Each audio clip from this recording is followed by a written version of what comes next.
So non-vegetarian eating people, they say that we have the right to eat whatever we want. And on the other side, the vegetarian people, they are saying that, okay, we are more moralistic, we are more environmental friendly and whatnot. So enough of this debate. Let's settle down. Let's come on with me on this video and let's just get on with it.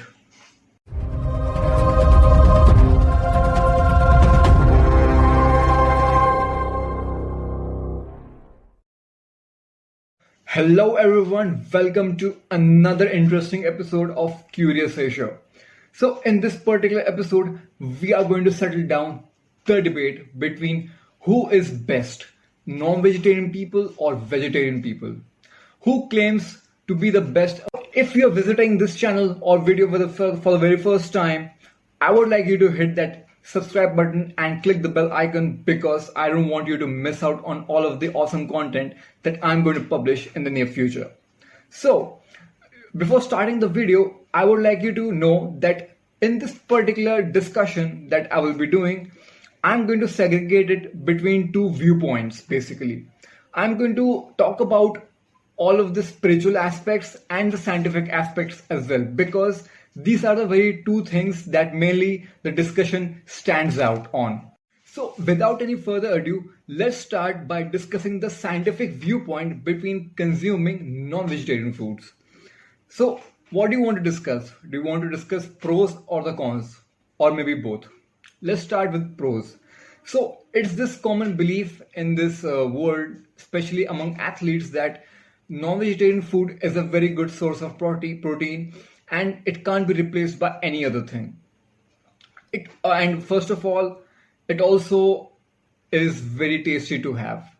You can have so many different cuisines on different regions in the world around. Okay, so but also if we talk about its con, let me tell you one thing. Like most of the deadly diseases that are in this world is having that common starting point from non-vegetarian food, especially red meat.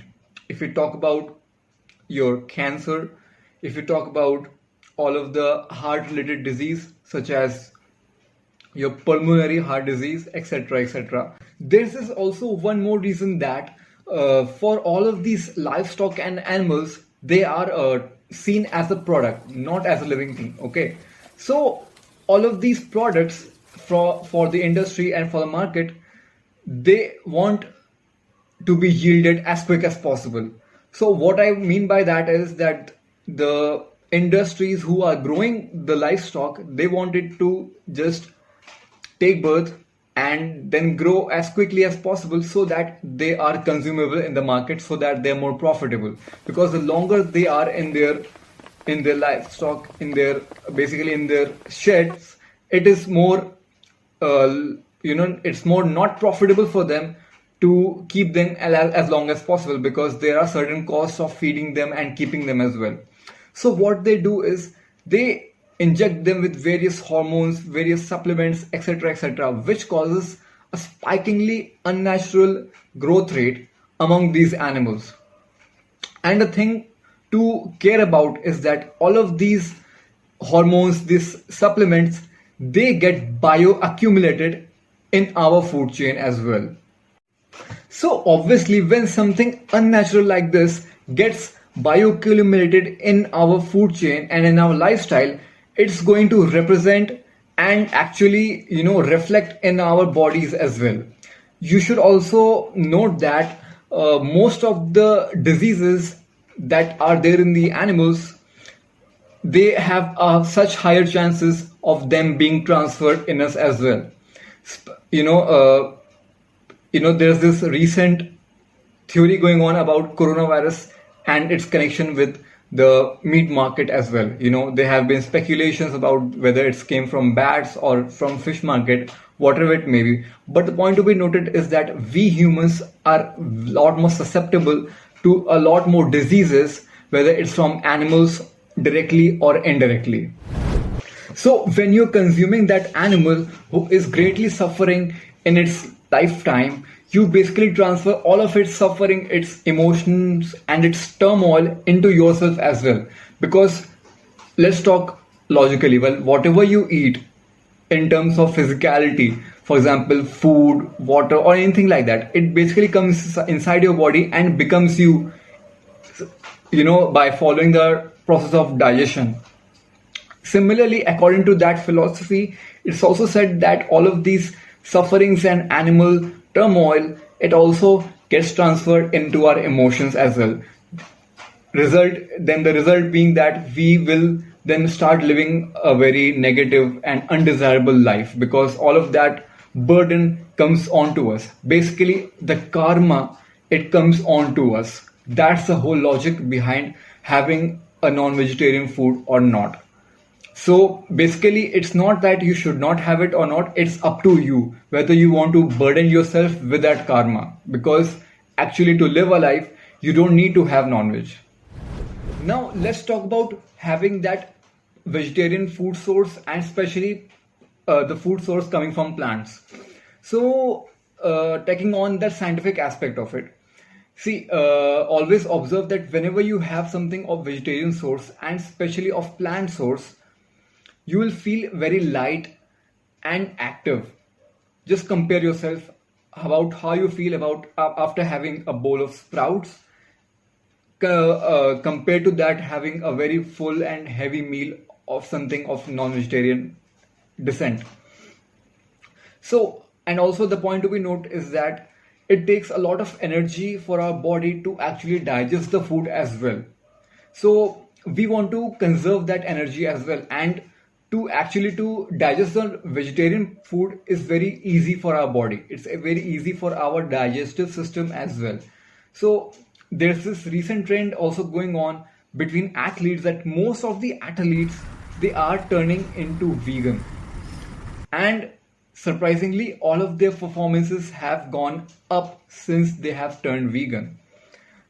And the logic is clear, because all of that energy that is used to consume and digest that heavy non-vegetarian food, all of that energy is now consumed for their physical and their athletic performance. So there's this term called Lindman law, which states that the energy transfer between sun comes to autotrophs, the plants. Then after that, it is transferred again to the herbivores. Herbivores being our non-vegetarian food source, and the autotrophs being the plants. So at every step, almost 10% of energy only is stored. Rest 90% of the energy is actually lost with all of the processes. So if we talk about plants, plants are the very first source of energy directly from the sun. And again, from plants, there comes animals. So animals are actually at the second step. So eating animals is actually inefficient. Also, if we talk about the environmental part as well, so much of food grains and and agricultural products is consumed by non-vegetarian food, actually our livestock that we keep so that we can have them later. So all of that food can be actually fulfilled by human beings itself, instead of providing them for the livestock. But in the end, it's always about that personal choice, that whatever food that you want to have. In the my job in this video is actually to educate you and give you perspectives from both sides. So talking about the spiritual aspects of having plants and fruits, see, if we compare the spiritual aspect of non-vegetarian food, where we consume them by force, all of their negative sufferings, they come on to us directly. That was the that spiritual logic of the Eastern philosophy. Then talk about that plant logic. See, all of the food, especially coming from the plants, let's talk about fruits and food grains. See, that those kind of food is actually intended by plants to give out to nature. If you talk about food, food contains seed, and food is kind of made like that so that it gets eaten by different animals, so that its seed is also consumed by them, and when they pass it out in somewhere else, this seed also grows. So it's basically a technique by plants to to grow more themselves. So this was all this video all about, right? I tried my best to actually bring out all of these perspectives from both the standpoints. And again, I would like to say that food is a very personal choice. It's up to you that what kind of food that you want to have, okay? What decision that you want to make. That's all there is about, right? So I hope you like today's video. I hope really that I could give you a very fresh perspective on this particular topic. If you like today's video, don't forget to like, subscribe and share. And if you have any more cool content that you want to be talked about, don't forget to comment it in the video. Till then, I'll be back with another awesome topic. Bye.